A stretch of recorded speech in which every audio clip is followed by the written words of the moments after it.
Dito isso, pessoal, hoje nós vamos continuar aqui a nossa série que a gente vem no decorrer dos meses aí falando, e hoje a gente vai falar um pouquinho sobre o seguinte tema: o que você não renuncia te paralisa. O que você não renuncia te paralisa.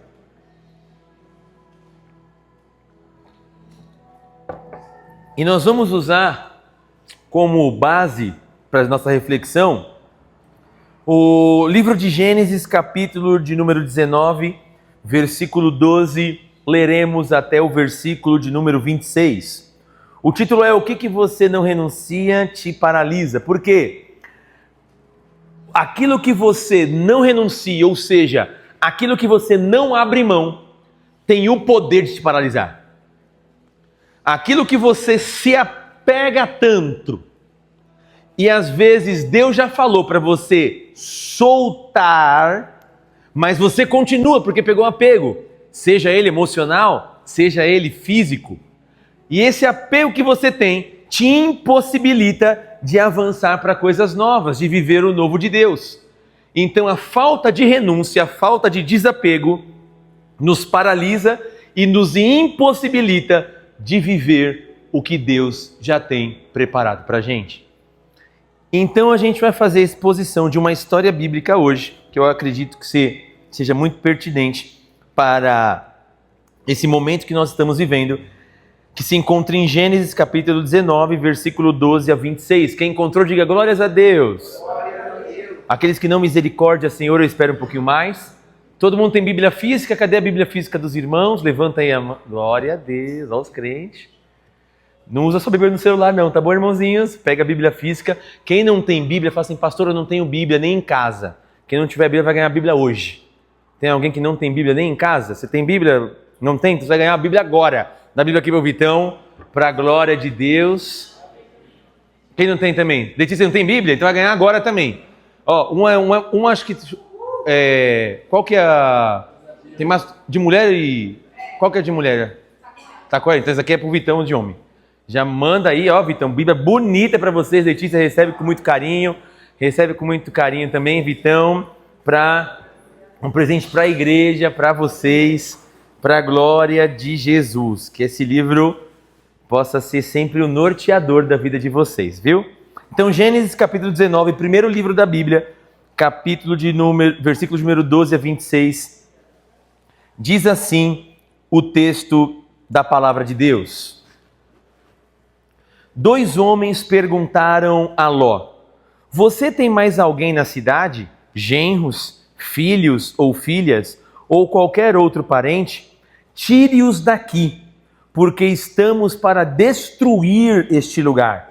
As acusações feitas ao Senhor contra este povo são tantas que ele nos enviou para destruir a cidade. Então Ló foi falar com seus genros, os quais iam casar-se com suas filhas, e lhes disse: saiam imediatamente deste lugar, porque o Senhor está para destruir a cidade. Mas eles pensaram que ele estava brincando. Ao raiar do dia, os anjos insistiam com Ló, dizendo: depressa, leve daqui sua mulher, as suas 2 filhas, ou vocês serão mortos quando a cidade for castigada. Tendo ele hesitado, os homens o agarraram pela mão, como também a mulher e as 2 filhas, e os tiraram dali à força, e os deixaram fora da cidade, porque o Senhor teve misericórdia deles. Assim que os tiraram da cidade, um deles disse a Ló: fuja por amor à vida, não olhe para trás e não pare em lugar nenhum da planície. Fuja para as montanhas, ou você será morto. Ló, porém, lhes disse: não, meu senhor, seu servo foi favorecido por sua benevolência, pois o Senhor foi bondoso comigo, poupando minha vida. Não posso fugir para as montanhas, senão esta calamidade cairá sobre mim e morrerei. Aqui perto há uma cidade pequena. Está tão próxima que dá para correr até lá. Deixe-me ir para lá, mesmo sendo tão pequena, lá estarei a salvo. Está bem, respondeu ele, também lhe atenderei esse pedido. Não destruirei a cidade a qual você fala. Fuja depressa, porque nada poderei fazer enquanto você não chegar lá. Por isso a cidade foi chamada Zoar. Quando Ló chegou a Zoar, o sol já havia nascido sobre a terra. Então o Senhor, o próprio Senhor, fez chover do céu fogo e enxofre sobre Sodoma e Gomorra. Assim, ele destruiu aquelas cidades e toda a planície, com todos os habitantes das cidades e a vegetação. Mas a mulher de Ló olhou para trás e se transformou numa coluna, numa estátua de sal. Na manhã seguinte, Abraão se levantou e voltou ao lugar onde tinha estado diante do Senhor. Amém. Curve sua cabeça, feche seus olhos. Vamos fazer a Deus uma oração. Pai, no nome de Jesus Cristo, nos reunimos, Pai, como igreja, num ato de congregação, para poder celebrar o autor da vida e cultuar, Pai, ao Senhor por todos os benefícios e misericórdia que o Senhor tem derramado sobre nossas vidas, e principalmente o amor. Eu te peço perdão de todos os meus pecados que eu cometi, pecados no meu olhar, nos meus pensamentos, no meu falar, até mesmo em minhas atitudes, Senhor, eu te peço perdão. Lava-me com teu sangue e leva cativo o meu coração e mente, juntamente com a dos meus irmãos, para que possamos compreender a tua palavra e ela venha gerar em nós vida, e vida essa com abundância, uma vida que vale a pena ser vivida. Repreenda toda obra do mal, tudo aquilo que não provém de ti, que caia por terra no nome de Jesus, todo mal. E fala conosco por intermédio de tua palavra, é o que nós te pedimos e te agradecemos no nome de Jesus. Amém e amém, Senhor Jesus. Amém. A cidade, pessoal, de Sodoma e Gomorra, que vai dizer esse texto, era uma das cidades que, aos olhos do Senhor, eram umas cidades completamente imorais, aonde a maldade chegou até o Senhor e ele decide então exterminá-la. Mas para que a gente entenda um pouquinho desse contexto, toda essa história começa com Abraão, quando Deus fala para Abraão: Abraão, saia do meio da sua terra, da sua parentela e vai para um lugar onde eu vou te mostrar. E Abraão pegou toda a sua família e foi para esta cidade, que ele nem sabia para onde era, mas começou a caminhar e levou o seu sobrinho Ló. No meio do caminho eles começaram a trabalhar, Deus começaram a prosperar eles, e em um determinado momento começou a ter um atrito, discussões entre os pastores de Abraão e os pastores do seu sobrinho Ló, porque o gado e a prosperidade do Senhor era tamanha que ambos prosperaram e não tinha mais lugar na terra para eles habitarem ali juntos de uma maneira harmoniosa. Então Abraão, com muita sabedoria, chega para Ló e fala assim: Ló, não é bom a gente começar a brigar e discutir porque os nossos pastores, eles estão discutindo. Vamos fazer o seguinte, a gente não tem como mais ficar muito tempo junto. Para onde você quiser ir, você vai e eu vou para a direção oposta. Ou seja, Ló, se você falar que vai para a direita, fica tranquilo, eu vou para a esquerda. Mas se você falar que vai para a esquerda, fica tranquilo, eu vou para a direita e não tem problema nenhum com isso. Ló então achou legal e Abraão, por ser mais velho, deu para o seu sobrinho a opção de escolher para onde ia. Então Ló para ali no meio da terra aonde eles estão. Essa terra já era a terra de Canaã, a terra prometida. Ele olha e começa a ver ali um lugar, uma terra muito bacana.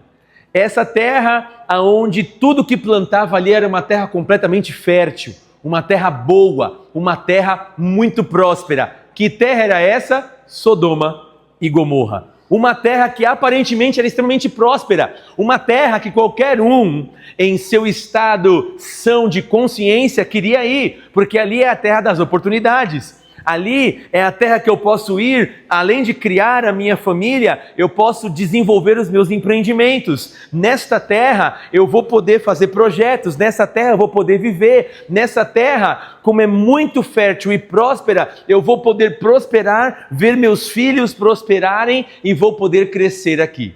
Então a escolha da terra para Ló foi uma escolha aparente, uma escolha aquilo que ele conseguia visualizar e através dessa visão analisar e falar: isso é bom para mim, então vou para lá.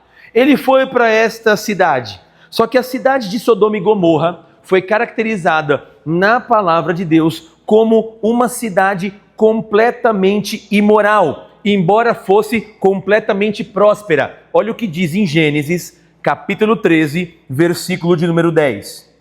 Gênesis 13, versículo 10. Então Ló ergueu os olhos e viu toda a planície do Jordão em direção a Zoar. Era bem irrigada como o jardim do Senhor, como a terra do Egito. Era assim antes do Senhor destruir a cidade de Sodoma e Gomorra. Era uma cidade próspera, era uma cidade, a cidade de Sodoma e Gomorra, que quem olhava queria participar dela, queria fazer parte daquela comunidade. E Ló, então, aparentemente, esse é o melhor para mim, vai lá com toda a sua família.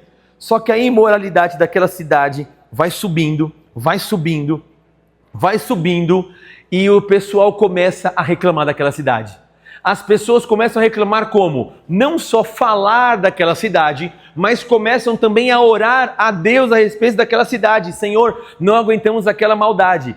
E o que era a maldade, pessoal, que tinha naquela cidade? Eram maldades imorais terríveis, onde homens se relacionavam com homens, mulheres se relacionavam com mulheres, uma sexualidade desenfreada, aonde era tanta imoralidade que eles até violentavam tanto homens quanto mulheres. E isso vai chegando até os ouvidos de Deus. E Deus se manifesta para quem? Para o patriarca Abraão.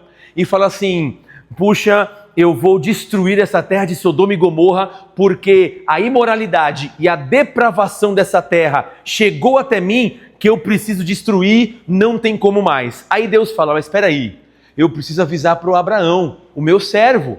Vou ter que avisar o meu amigo Abraão. E fala assim: Abraão, olha, eu fiquei sabendo de algumas coisas que acontecem lá na cidade de Sodoma e Gomorra, mas são coisas muito terríveis. Eu vou lá só para poder ainda confirmar ali. Abraão então começa a orar. Falou: mas Senhor, porque sabia que o sobrinho dele, Ló, estava lá. Senhor, posso fazer uma oração? Claro que pode, Abraão, fica à vontade. Senhor, é o seguinte, se naquela cidade tiver 50 justos, o Senhor vai destruir?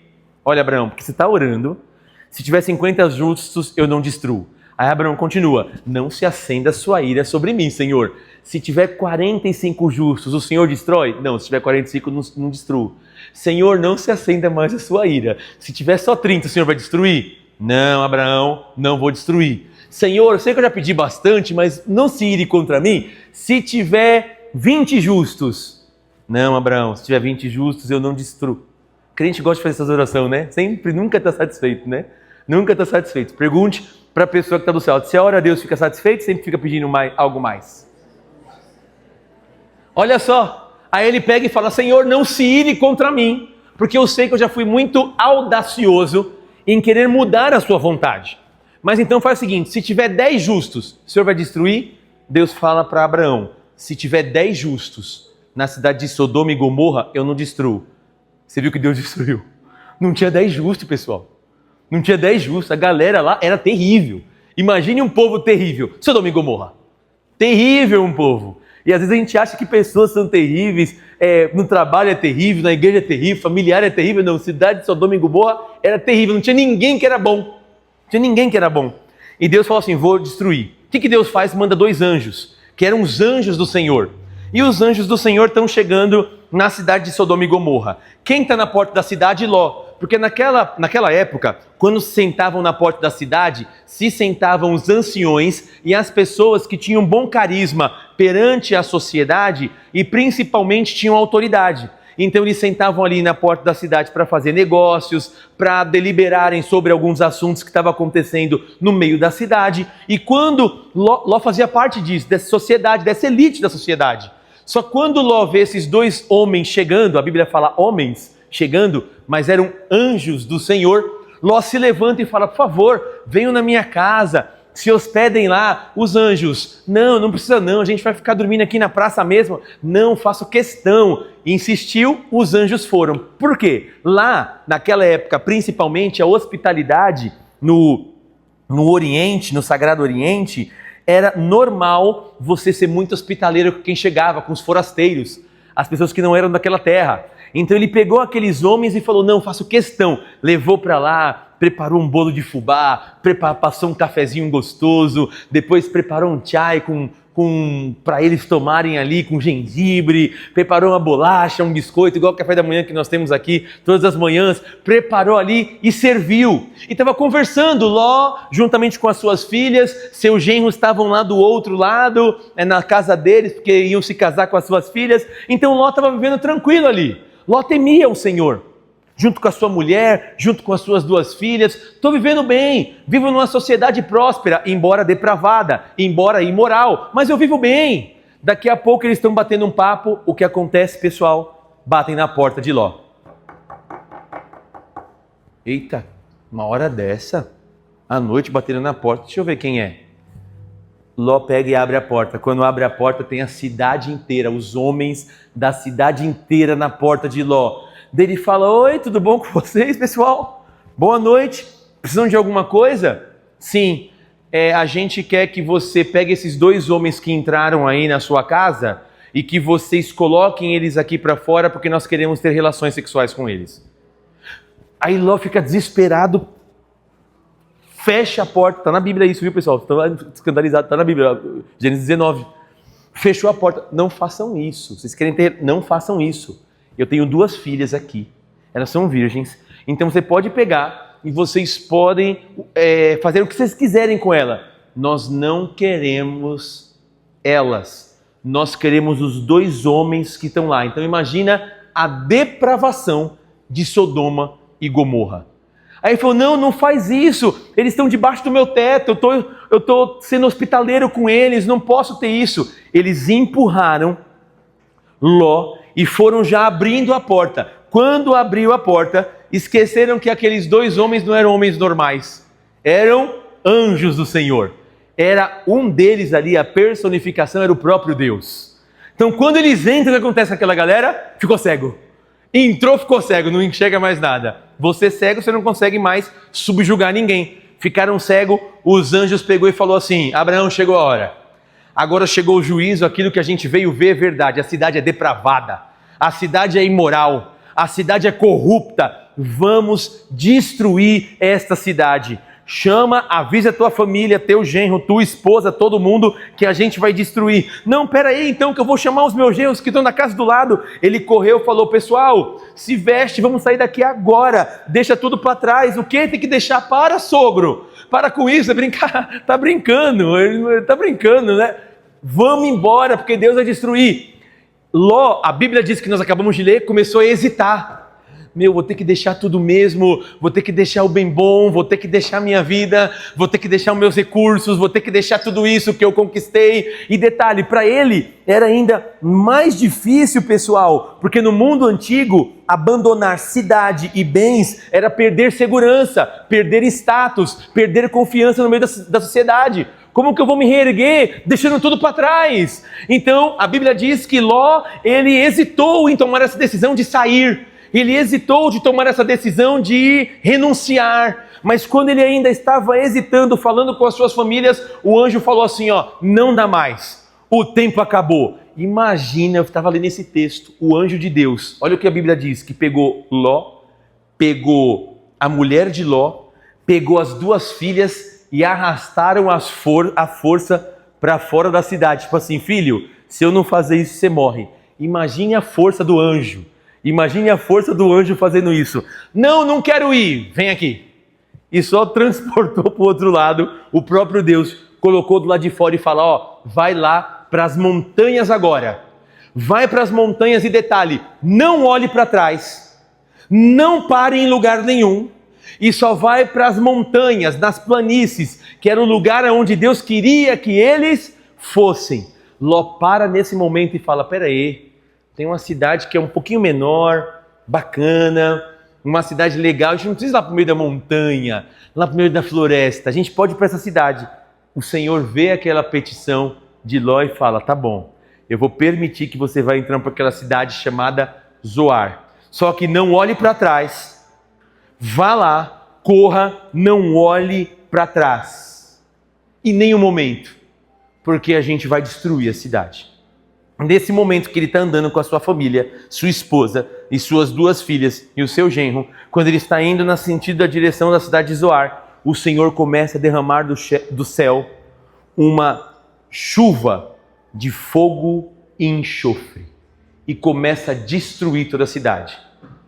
Os anciões morrem, os jovens morrem, as crianças começam a pegar fogo e morrem. O Senhor começa a matar todo o gado. O Senhor começa a matar tudo que está ali, destruir os empreendimentos, destruir os edifícios, destruir as cidades, destruir as plantações, destruir todo o ser vivo da cidade de Sodoma e Gomorra com chuva de fogo vinda do céu. Só que naquele exato momento que estava acontecendo essa catástrofe, dita por Deus, a mulher de Ló está andando com seu marido e seus filhos. Ela olha para trás, desobedecendo a ordem de Deus. E na hora que ela olha, virou uma estátua de sal na hora.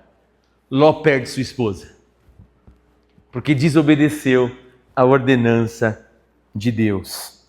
A mulher de Ló não foi apenas curiosidade, mas apego à vida que ela tinha. Apego às coisas que ela tinha ainda conquistado. E ela tinha apego àquilo que Deus já tinha condenado e falado para abrirem mão. E a gente então agora aprende algumas coisinhas, pessoal, rapidamente, que a gente pode aprender com esse texto e essa história de Ló e de sua família. Em primeiro lugar, a obediência parcial revela um coração dividido. A obediência parcial revela um coração dividido. Olha o que diz em Gênesis 19, no versículo 16 até o versículo de número 20. Como ele, Ló, hesitava, os homens agarraram Ló, a sua mulher e as suas 2 filhas pela mão, tiraram-nos dali e os deixaram fora da cidade, porque o Senhor teve misericórdia deles. Assim que os tiraram da cidade, um deles disse a Ló: fuja, por amor à sua vida, não olhe para trás, nem pare em lugar algum da planície, fuja para as montanhas, ou você será exterminado, você será morto.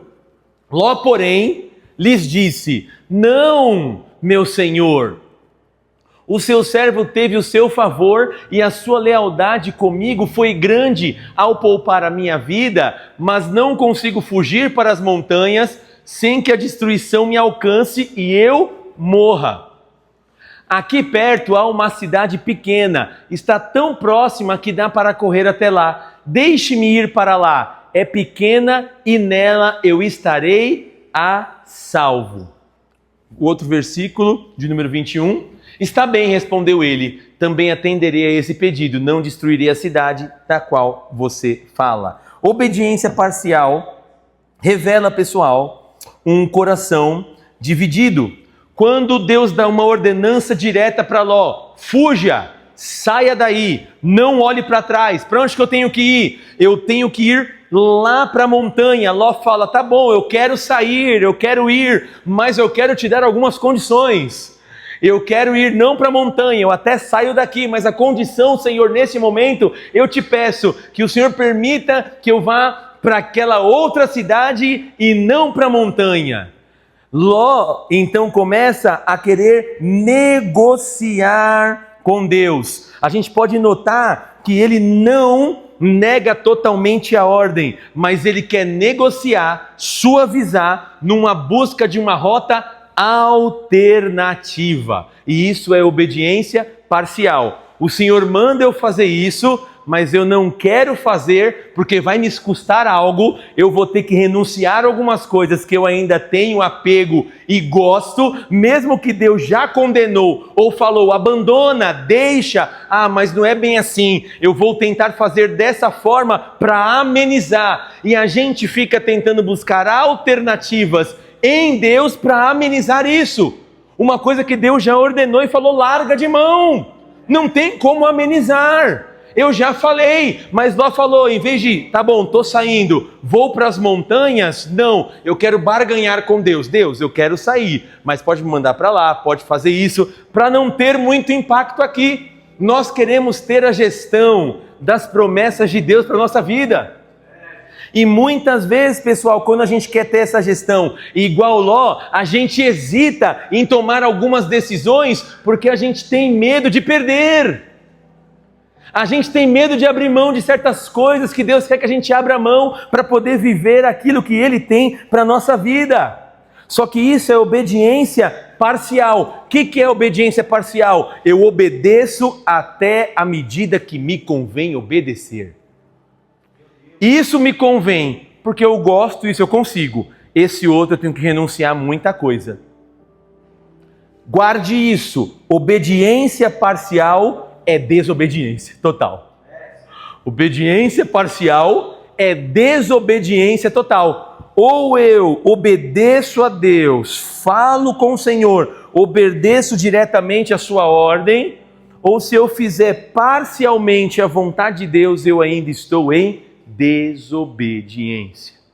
Mas Deus ainda aqui mostra misericórdia na vez de Ló. Vou atender mais a esse seu pedido. Mas mostra que o coração de Ló, ele estava o quê? Dividido. E um coração dividido, pessoal, não consegue viver as promessas de Deus para a sua vida. Para vivermos as promessas de Deus, temos que obedecer. Temos que abrir mão de coisas que às vezes o Senhor já condenou. De áreas da nossa vida que o Senhor sabe que estão fazendo mal para a gente. E a gente precisa abandonar.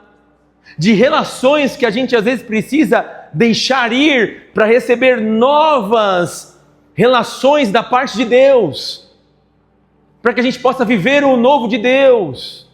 Existem certas coisas que a gente vai ter que abandonar, e esse abandono vai significar perda, sim, mas para ganharmos algo muito maior que Deus está preparando para mim e para você. Só que a gente, eu e você, nós nunca queremos perder.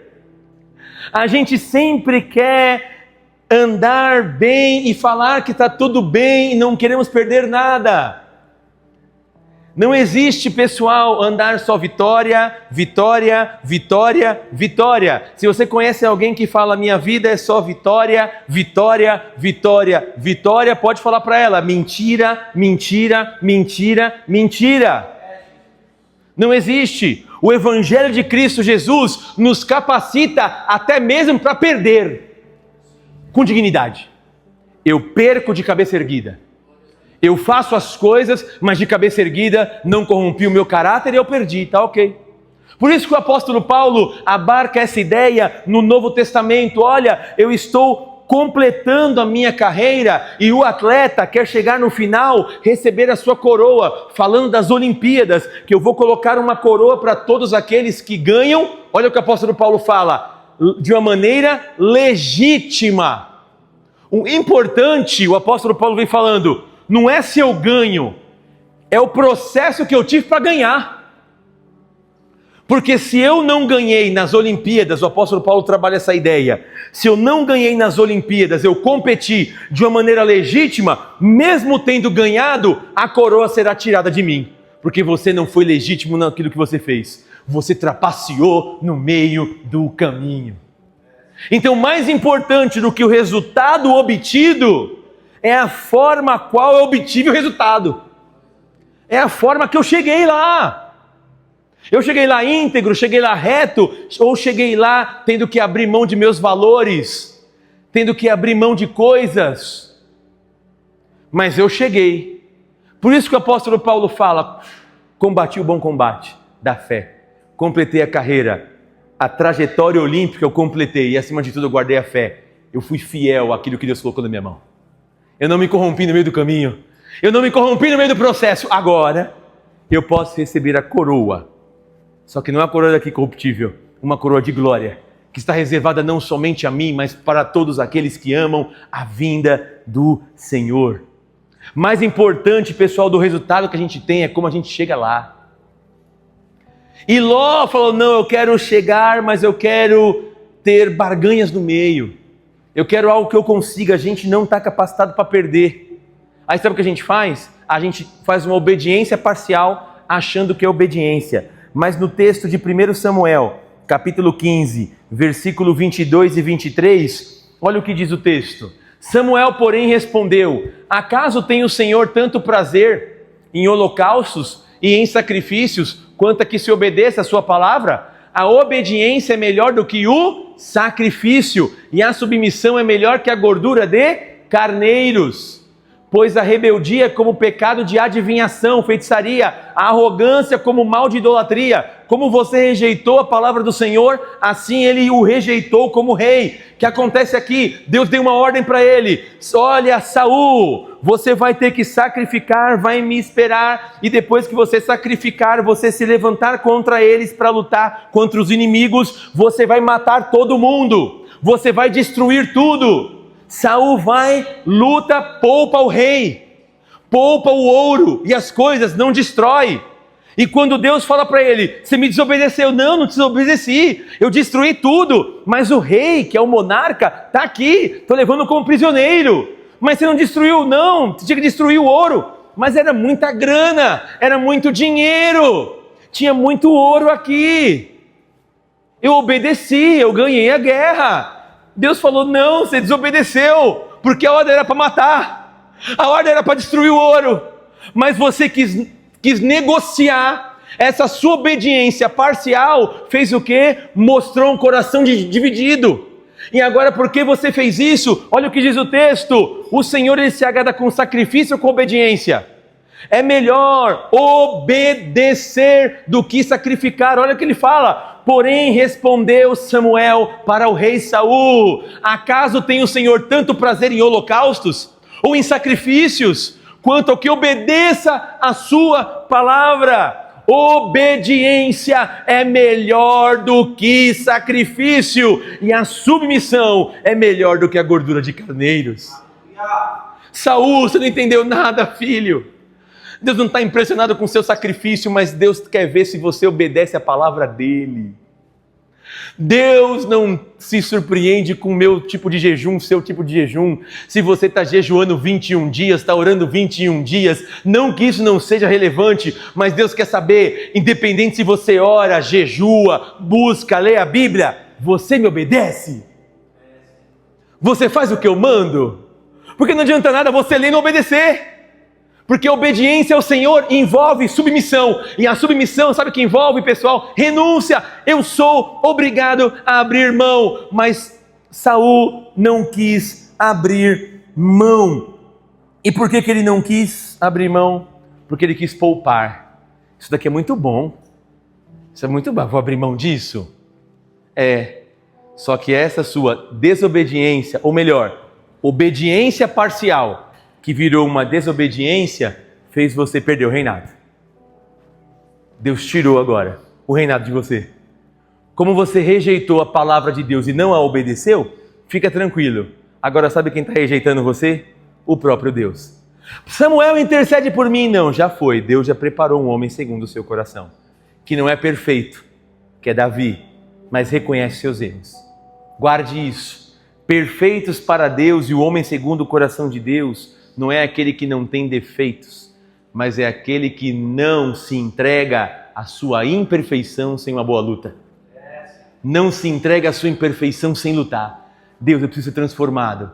Sei que eu tenho essa tentação, sei que eu tenho esse pecado dentro de mim, mas eu vou orar e vou lutar contra ele com as armas de fé que eu tenho, com as armas espirituais, e o Senhor vai me dar graça.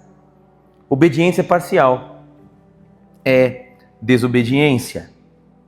E naquele exato momento, Saul revela como Ló um coração dividido. Um olho no futuro que Deus oferece e um olho no passado que não quer largar. Aconteceu com Ló, com a mulher de Ló e com Saul. Eu sei que Deus tem o melhor para mim, mas isso daqui também que eu vivo, às vezes é tão bom, não quero largar mão. Só que daí, entre o abrir mão do meu passado para viver um futuro com Deus, eu fico parado aqui e eu fico estagnado. Aí eu não consigo curtir o passado, aquilo que tinha, e nem consigo viver o futuro bom. Por quê? Porque eu estou parado no meio. E por que eu estou parado? Porque eu ainda estou apegado a certas coisas que Deus já mandou eu abrir mão. Pergunte para a pessoa que está do seu lado, o que você ainda não abriu mão para viver o novo de Deus na sua vida? O que você não abriu mão ainda para viver o novo de Deus? Eu tenho um novo para você, eu tenho uma montanha para você, uma nova terra. O que passou, passou, Ló. Vou destruir, nova vida, nova oportunidade. Mas daí eu olho com o passado com saudade. Ai, como eu gostava. Vive num saudosismo. Não. Deus tem novas coisas pra gente. Aleluia. Fale para a pessoa que está do seu lado. Deus tem novas coisas para você. Novas oportunidades, novas portas, novas relações, novos relacionamentos. Deus tem isso para você. Só que a gente fica pegado no passado, nos impossibilitando de viver o futuro de Deus. Muitas vezes, pessoal, a gente diz que obedece a Deus, mas na verdade o que a gente está fazendo é negociar com Ele, tentando, sabe o quê? Adaptar o nosso chamado ao nosso conforto. Eu oro a Deus tentando, ó Deus, é assim, tentando, o meu tem um chamado. Aí eu vou tentando me adaptar, ó, aqui vai ficar mais confortável para mim, aqui vai ser mais assim, eu não preciso até a planície, eu posso ficar nessa cidadezinha de Zoar, e assim vai. Eu vou tentando adaptar o chamado de Deus. Aí eu ainda fico apegado às coisas dessa terra. Eu fico apegado à minha família. Eu fico apegado à minha profissão. Eu fico apegado às coisas dessa terra. E esqueço que o meu coração tem que estar totalmente rendido ao Senhor. Aleluia! Aí a gente fica apegado e faz a nossa vida e chamado na proporção daquilo que eu estou trabalhando e realizando. E esqueço que Deus tem um chamado muito maior para a minha vida e para as nossas vidas. Olha o que diz o texto da palavra de Deus, uma frase, quer dizer, de Spurgeon. Charles Spurgeon tem uma frase muito interessante. Obediência parcial é desobediência disfarçada. Obediência parcial é desobediência disfarçada. Então a gente tem que entender isso, pessoal. Segunda coisa que a gente aprende aqui, já indo para o final, o coração dividido gera estagnação espiritual. O coração dividido gera estagnação espiritual. Gênesis 19, 26. Olha o que diz o texto da palavra. A mulher de Ló, porém, olhou para trás e se transformou em uma coluna de sal. A mulher de Ló olha para trás, lembrando de tudo aquilo que ela tinha. Ela lembra do passado com saudades. Ela lembra do passado com muito apego. Tipo, tô saindo, mas não queria me desapegar. Só que esse apego que ela tinha gerou na vida dela uma estagnação, porque ela paralisou e a impossibilitou, isso é sério, de viver o que Deus tinha para ela. Quem impediu dela viver o que Deus tinha não foi Deus, foi a escolha dela. Vai, Ló, sua esposa e filhas, não olhe para trás, não sinta saudades, renuncie, abra a mão, porque se você olhar para trás, você vai querer colocar de novo a mão. Não olha para trás, eu estou te levando para um novo caminho. E dessa vez, diferente como Abraão, estou mostrando, você vai para a planície, você vai para as montanhas, no lugar que você vai me buscar, no lugar que você vai começar de novo, no lugar que eu ainda vou te prosperar ainda mais do que você tinha. Você acha que prosperidade era onde você estava? Você vai ver aonde eu vou te colocar. Só que às vezes a gente é apegado nisso, a gente abre mão daquilo que Deus tem para a gente, e a gente fica paralisado espiritualmente e em todas as áreas da nossa vida. Deus tem o melhor para a gente não consegue escolher. Porque o difícil, pessoal, não é escolher entre o bom e o ruim. Se eu coloco aqui o bom e o ruim, qual que vocês vão escolher? Agora eu coloco entre o ótimo e o excelente. Pera aí, agora já está mais difícil. Tem o ótimo e o excelente, qual que é melhor? O difícil é escolher, o bom e o ruim é fácil escolher. O difícil é entre o ótimo e o excelente, porque já era bom Sodoma e Gomorra. Só que era cheio de pecado, corrupção e depravação. Mas tinha prosperidade, tinha riqueza, tinha bens, tinha coisas para fazer e curtir. Só que não era aquilo que Deus queria, Deus tinha condenado. Abre mão disso. Nossa, eu tenho que abrir mão. Vai. Para que você possa viver aquilo que eu tenho para você, Ló, você vai ter que abrir mão. Então tá bom, como que eu faço para não abrir mão? Para eu abrir mão? Olha para frente. Não sinta saudade do passado. Não sinta saudade da nova vida. Você quer viver o novo de Deus? Não sinta saudade da vida que você tinha no passado. Não sinta saudade daquelas coisas que Deus já falou, passou, agora é novo. Olha para frente. Senão você vai ficar vivendo muito no saudosismo, te impossibilitando de viver o presente, te impossibilitando de projetar o futuro, porque ainda você está preso nas coisas do passado, está preso em práticas, está preso em pecados, está preso em pessoas que você vai ter que abrir mão para poder viver o novo de Deus.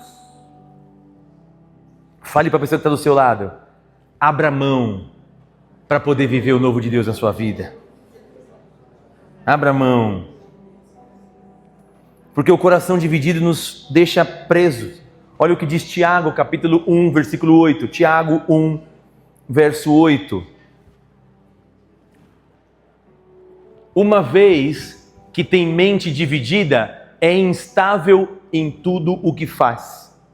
Essa mente dividida na concepção judaica, já estudamos isso aqui, é o coração, a fonte de todas as emoções. Então o coração ele vai determinar as minhas emoções, consequentemente aquilo que eu sinto, e também vai determinar aquilo que eu penso e depois as minhas ações. Então a fonte para o judeu, na cultura judaica, o coração é a fonte de tudo. A gente já estudou bastante sobre isso aqui. E Tiago fala, a mente, o coração dividido causa instabilidade. Você não consegue se firmar em nada. Você não consegue terminar nada, porque está com o coração dividido. Um pé nas coisas de Deus e outros pés nas coisas que não são de Deus. Uns pés no reino dos céus e outros pés no reino da terra. Um coração dividido que gosta das coisas de Deus, mas também gosta das coisas da terra. E o coração dividido gera em mim e em você instabilidade. A gente sempre é inconstante, nunca consegue firmar os nossos passos. A gente fica parado e é isso, o Senhor não quer isso de mim e nem de você. Ele quer que a gente tenha um coração só, olhando para Ele. E por que isso? A gente aprende uma coisa, guarde isso. Coração dividido não avança. Coração dividido não avança. Fala para a pessoa do seu lado, coração dividido não avança. Mas como assim, pastor? Simples, coração dividido não prospera. Coração dividido não avança, coração dividido não conquista, porque você sempre vai estar paralisado e estagnado. Você vai continuar vivendo essa vidinha que você está vivendo. Medíocre, não no sentido pejorativo, mas medíocre, mediana. Eu vou viver minha vida, vou vivendo. A culpa é de Deus? Não, é você que não quis abrir mão. E às vezes, pessoal, a gente vai precisar abrir mão de amizades, vai precisar abrir mão de lugares, vai precisar abrir mão de coisas para a gente viver o melhor de Deus. O abrir mão significa muitas vezes aborrecer e abandonar. Sabia disso? Jesus Cristo disse, aquele que não... Quem gosta de ser aborrecido aqui? Ninguém, né? Quem gosta de dizer, eu gosto de aborrecimento, a pessoa me aborrece, como eu fico alegre. Ninguém gosta. O que Jesus Cristo disse? Aquele que não aborrecer pai, não aborrecer mãe, não aborrecer tios, não aborrecer parentes, não aborrecer amigos, por minha causa, tem um motivo o aborrecimento, né? Por minha causa, não por minha causa, não é digno de mim. Eu vou fazer as obras de Jesus. Ah, não queria que você fizesse, então você vai continuar não querendo, porque eu vou fazer a obra de Jesus. Aquele que não aborrecer por amor de mim, do meu reino, da minha obra, esquece. Só que a gente às vezes, para agradar, a gente não quer renunciar e fica estagnado e fica, ó vida, por que minha vida está indo assim? Renuncia, meu irmão, e viva o novo de Deus na tua vida. Esse novo de Deus vem você na presença dele, orando, clamando, no meio da comunidade de fé, exercendo o seu chamado, a sua vocação, não só dentro de uma instituição chamada igreja, não, mas lá fora no seu trabalho, você é um canal de bênção, no meio da sua faculdade, você é um canal de bênção, lá no seu trabalho, você é um canal de bênção, no meio da sua família, você é um canal de bênção, as áreas da sua vida é o seu campo missionário. O seu campo missionário é o seu trabalho, o seu campo missionário é a tua família, o seu campo missionário é os seus amigos, aquilo é o seu campo missionário. Então, se eu precisar às vezes renunciar a algumas coisas, eu vou renunciar a Deus com alegria. Eu não quero ter um coração dividido. Então, o que você precisa, pessoal? Renunciar hoje na sua vida para viver o futuro que Deus tem para você. Porque guarde isso, aquilo que você não renuncia hoje pode paralisar o seu futuro com Deus. Hoje é o dia que o Senhor preparou para você fazer uma autoanálise, e eu também. O que está me impossibilitando de viver uma vida que vale a pena ser vivida na presença de Deus? Nós vamos orar e Deus vai fazer uma grande obra. O cristão é chamado, pessoal, para não olhar para trás. Fale para a pessoa que está do seu lado, não olhe para trás. Não olha para trás. Você quer virar estátua de sal? Você quer virar estátua de sal? Aí a base bíblica para isso também, Filipenses, capítulo 3, versículo de número 13 e 14, o apóstolo Paulo falando para a igreja de Filipe. Irmãos, não penso que eu mesmo já tenha alcançado, mas uma coisa eu faço, esquecendo-me das coisas que ficaram para trás, e avançando para as que estão diante de mim, prossigo para o alvo, a fim de ganhar o prêmio do chamado celestial de Deus em Cristo Jesus. Eu abandono, por que eu abandono? Porque eu tenho um alvo, meu alvo é Cristo, minha vida é Cristo, meu amor é Cristo, minha renúncia é por Cristo, meus sonhos é por Cristo, meus projetos é por Cristo, então eu abandono, eu renuncio, esqueço por Jesus, porque nele todos os meus projetos fazem sentido, e sem Ele, nenhum projeto, nenhum sonho, nenhum argumento fará sentido, porque Ele não estará no meio. O que dá sentido na minha e na sua vida é servir Jesus Cristo. É isso que nos dá sentido. Se coloca de pé, no nome de Jesus, nós vamos orar.